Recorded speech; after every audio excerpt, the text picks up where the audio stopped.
예, 안녕하세요. 매일 말씀 묵상 하나님의 말씀이 있게 오늘도 그 말씀으로 희망과 소망을 얻어 살아갑니다. 오늘 읽을 6월 26일 읽을 말씀은 신명기 31장, 시편 119편 97절로부터 120절, 이사야 58장, 마태복음 6장의 말씀. 이 말씀을 통하여서 우리가 증거 증인이 되어지는 하나님의 말씀, 하나님의 말씀이 우리들의 증거가 되어집니다. 무슨 증거와 증인이 되어지는가? 바로 하나님의 말씀이 있으면 축복이고 하나님의 말씀이 없으면 저주다. 분명하게 내 삶에 정말 희망과 기쁨, 만족이 있다. 왜? 무엇 때문에? 말씀이 있기 때문에. 만약 말씀이 없으면 정말 불행과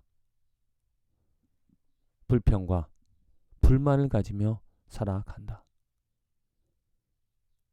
내가 생활하다가 오늘 생활하는데 내 마음속에 샘솟듯 기쁨이 내 삶에 뭐 좋은 일이 있어서가 아니라 내 마음에 희한하게 그러한 기쁨이 있다. 왜 그럴까? 살펴보면 말씀이 증거가 되어집니다. 아, 말씀이 있어서 그렇구나.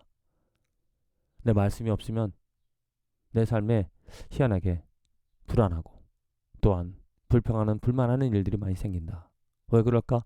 가만히 살펴보면 말씀이 없기 때문에 곧 말씀이 증거가 되어지는 삶이 우리들의 삶에 어떠한 축복이 되어진다. 신명기 31장에 이제 모세가 마지막으로 이제 설교를 하면서 그 율법이 증거되어짐을 분명하게 이야기하고 있습니다.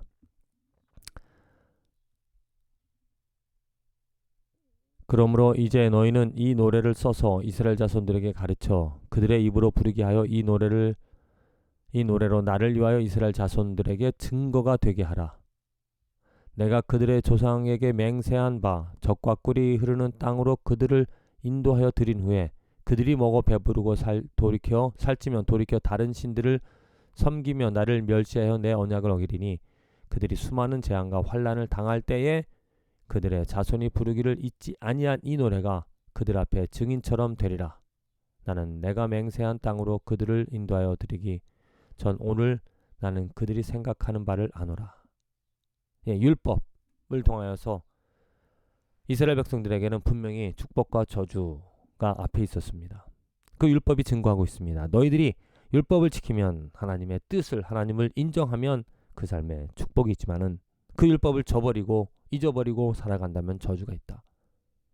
계속해서 하나님께서 모세를 통하여 하시는 말씀입니다. 그래서 그 율법을 언약궤 안에 넣어두고 그것을 증거로 삼아라. 이 이야기는 너희들의 훗날 너희들의 삶에 재앙과 환난을 당할 때에 왜 그런가 살펴보면 율법이 증거한다. 봐라.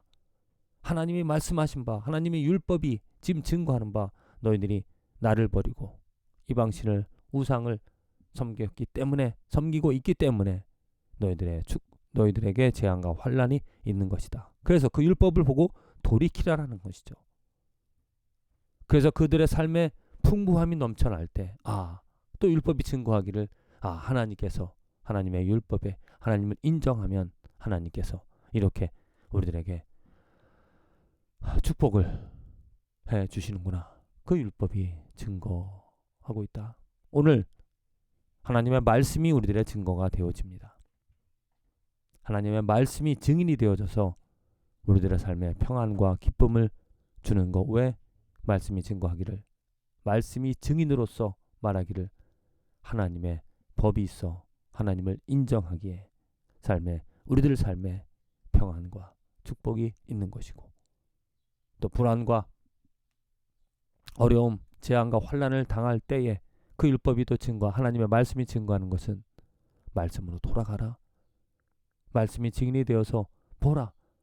내 삶에 말씀이 없기 때문에, 말씀을 저버리기 때문에 이러한 환난과 재앙이 있는 것이다라고 우리에게 증인이 되어주고 있습니다.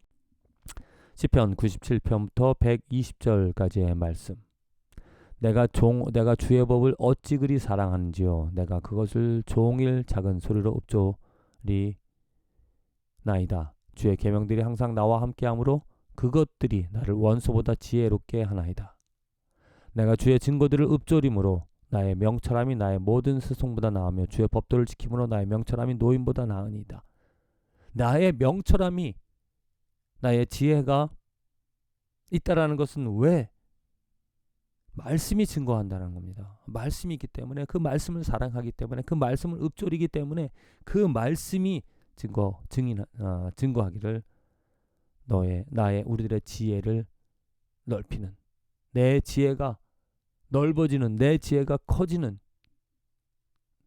이유는 말씀이 있기 때문이죠. 내가 어둠 속에서도 길을 잃지 않고 살아가는 이유는 주의 말씀이 내 발의 등이요 내 길에 빛이 되어지기 때문입니다. 내 마음이 항상 즐거운 이유는 주의 증거들, 그 말씀이 나의 기업이 되어지기 때문이죠. 오늘 우리들 삶에서 지혜를 지혜를 가지고 살아가는 그 삶의 증거는 말씀을 읊조리기 때문에, 그 말씀이 있기 때문에 즐거움을 가지고 살아가는 우리들의 삶이다. 이사야서 58장입니다. 그들이 날마다 나를 찾아 나의 길 알기를 즐거워함이 마치 공의를 행하여 그의 하나님 규례를 저버리지 아니하는 나라 같아서 의로 판단을 내게 구하며 하나님과 가까이 하기를 즐거워하는도다. 하나님을 가까이 하는 것을 즐거워하는 삶. 그래서 하나님께서 여호와가 너를 항상 인도하여 메마른 곳에서도 내 영혼을 만족하게 하며 내 뼈를 견고하게 하리니 너는 물된 동산 같겠고 물이 끊어지지 아니하는 샘 같을 것이라. 그 백성들의 삶이 증거를 합니다. 메마른 곳에서도 만족할 수 있는, 또 뼈가 견고해지는 물된 동산 같은, 물이 끊어지지 않는 그 풍부함을 갖게 된 이유는 무엇이냐? 바로 하나님을 인정하기 때문에. 그 삶이 증거한다는 것이죠. 그 삶이 그러한 증거가 나타난다. 마태복음 6장 외식하는 자에 대해서 예수님께서 분명히 경고합니다. 외식하지 말라라고. 구제할 때 오른손이 하는 것을 왼손이 모르게 하라. 외식하는 자는 다 떠벌리며 눈에 보이게 하는 것이지만은, 또 기도할 때 외식하는 자와 같이 기도하지 말라. 골방에 들어가서 문을 닫고 은밀한 중에 계신 너희 하나님께 기도하라. 그 외식하는 자에 대해서 경고하고 외식하지 말라. 금식할 때 또 눈에 보이는 것처럼 하지 말라라고 이야기를 하고 있습니다. 그래서 결론적으로는 그런즉 너희는 먼저 그의 나라와 그의 의를 구하라. 그리하면 이 모든 것을 너에게 더하시리라. 외식하는 자는 어떠한 자인가? 바로 하나님의 의가 아닌 자기의 의를 드러낸다는 거죠. 구제할 때 크게 떠벌리면서 구제함으로 내가 이렇게 훌륭한 일을 하였다. 나의 의, 자기의 의입니다. 기도할 때 두 손 들고 사람 많은 곳에서 기도하는 모습, 내가 이렇게 거룩하다. 자기의 의입니다. 금식할 때 또 내가 이렇게 종교적인 열심을 한다. 보이면서 자기의 의. 이러한 것은 분명히 예수님께서 금하시는 것입니다. 외식하지 말고 오직 하나님의 의, 자기의 의, 나의 의를 위하여 살아가지 말고 하나님의 나라와 하나님의 의를 구하라. 그리하면 하나님께서 채워주신다. 이 약속의 말씀, 예수님께서 주신 말씀이 우리들 삶에서 오늘 증거가 되어질 것입니다. 만일 우리가 오늘 살아가는 삶의 자리에서 정말 하나님의 영광을 무엇보다도 먼저 구하며 살아가는 삶이 되어진다라면 하나님께서 분명하게 우리들의 삶에서 그 하나님의 도우심을, 하나님의 살아계심을 보고 경험케 하실 것입니다. 부디 저와 여러분들의 삶에 하나님의 말씀이 증거가 증인이 되어지는, 특별히 축복과 하나님의 평안과 만족함이 증거가 증인이 되어지는, 그래서 더더욱더 그 말씀으로 하나님을 인정, 하나님의 영광을 위하여 온전히 살아가는 축복된 하루와 삶이 되어지기를 간절히 기도드립니다.